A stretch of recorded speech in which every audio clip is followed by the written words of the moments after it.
In this section, we're going to look at how to control paragraph pagination. Now, if you look at this document here, we've got a couple of paragraphs, and then we've got the rest of this last paragraph, which is displaying at the top of the second page. Now, if we go to here, then go to line spacing options, and then make sure you click on the line and page breaks tab. Make sure that the Windows/orphan control is on. If it's not, switch it on, and I click OK. Now, look what happens when I start deleting some text. I'm deleting some text here, and I'll carry on going. So I'm deleting text at the top of the second page. I'll keep going. Now, watch what happens. You see what happens there? If I press undo, that's what it looked like. Basically, what window orphan control does is it makes sure you don't have like just a single line on the next page. So more text will drop down from the first page. So I'll do that again. So I'll press undo a couple of times. So here we are. I'll now press the backspace key a couple of times. Here we go. And at that point, you can see what happens. More text drop down from the first page to the second page.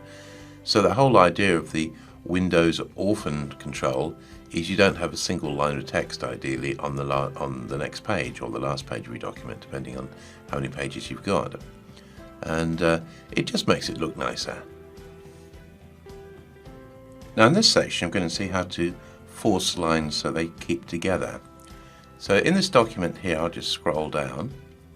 And as you can see, this last paragraph here, if I double click on it or double click in this area here, that selects the entire paragraph. So you can see the paragraph starts here and ends there. I'll click to unselect. Now what I want to do is I want to set it up so that this entire paragraph, this, will either display on one page or the other, but it won't be split across two pages. So all I have to do is to click within this paragraph. Then I go to the control here, the line and paragraph spacing control. Click on that, click on where it says line spacing options. Make sure that this tab here is selected, the line and page breaks tab.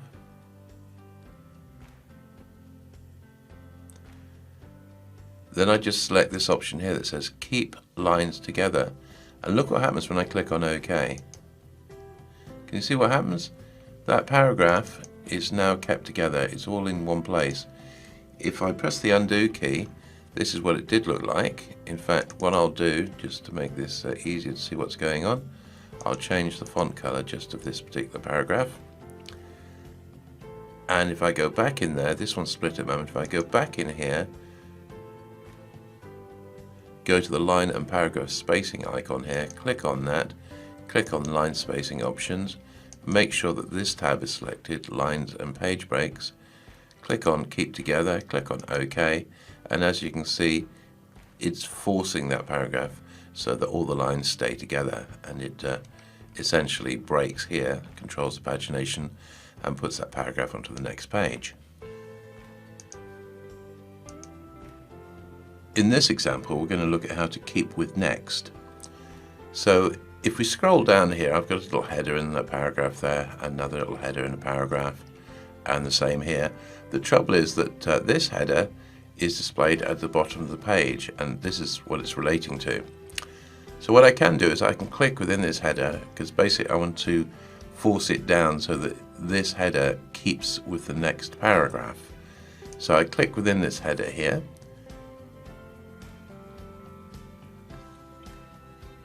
I go to the line and paragraph spacing icon here, go to line spacing options, make sure that the line and page breaks tab is selected, and then I click here that says keep with next. Click on OK, look what happens. Can you see what happens? This header is keeping with the next paragraph. It's forcing it to jump down. So if I press Ctrl Z to undo, that's what it did look like. Then I went to here, I went to here, I went to here. I said keep with next, click on OK, and bang, there it goes. So that's how you can force something, in this case just a single line, to keep with the next paragraph. In the next example, we'll see how to use the page break before control. So if you look here, we've got one paragraph, we've got another one here, and this third paragraph is displayed in red, and then we've got more paragraphs down there. So I want to insert a page break before this paragraph. If I click within the paragraph, move up here to the line and paragraph spacing icon, click on that, go to line spacing options, make sure that this tab here is selected,